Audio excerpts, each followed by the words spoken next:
Yung dalawang doon, hindi yung energize, yung isa naka-energize. Kaya ko alam, kasi minalpok natin. Okay, ngayon, napanood mo yung doon sa may Davao, di ba gumalaw yung poste, sumasabog, nag-spark, yung spark na yung, pero yung boom, yung spark niya. O pag namin doon, dalawang huyan, plus yung pa isa sa kabila. O sa tatlo, kayo bahala naman kung gusto nyo sila. Kasi mamaya, imatang natin yung o isa, sulit na isa. Malinaw, may tanong.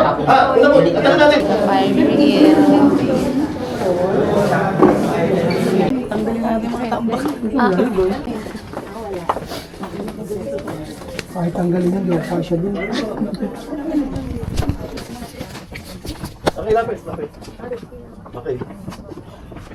Okay, ito ang importante. Pag pinapila ko ni Ma'am Che, ni Atty. Che pala. Atty. Che, kinakailangan dalawang pila lang. Okay, kasi hindi kayo magkakasya. May press dun sa bota ng Hindi ho. Ang mangyayari ho sa kanya, iuhong ho siya doon sa ground floor. Tapos bubukas din yung ilaw. Kasi hitsiki.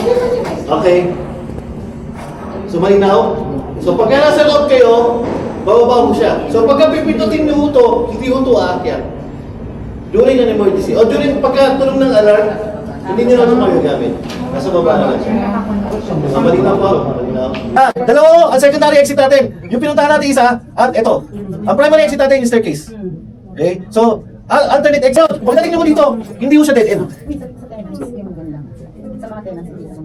Okay, hindi ho to dead end. Kasi meron ho kayong directional sign. Okay, ang tawag ko dito is running man. Running man ho siya. Okay, ano sabi kanina? Okay, running man. Tapos, yung running man, tinutulak papunta dito sa kanan ko. Ano yung sabihin nun? Nandito ko yung exit. Lapit pa, lapit dito, lapit. Ano nakita dito? Lapit. Para hindi kayo magulat pagka sa totoo na. Okay, mapakitulad na. Dito. Pwede ko pwesto siya. Hawakan mo. Hawakan mo lang. Lapit pa, lapit. Natin, pagka meron na wala ng kuryente, ilaw siya. Ngayon, umiilaw ba siya? Okay siya.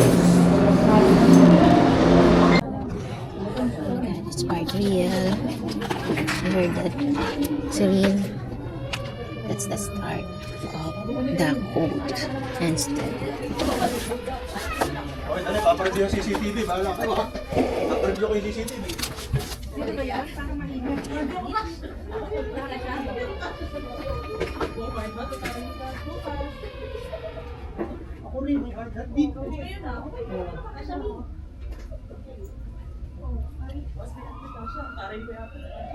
Picture nga, wala?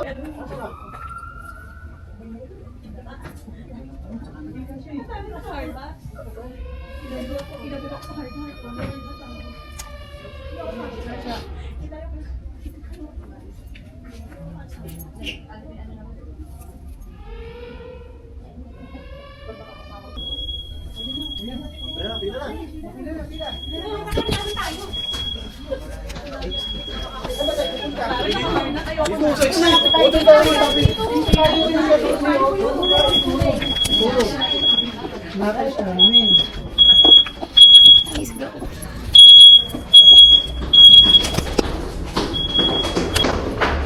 Pinaka-hard.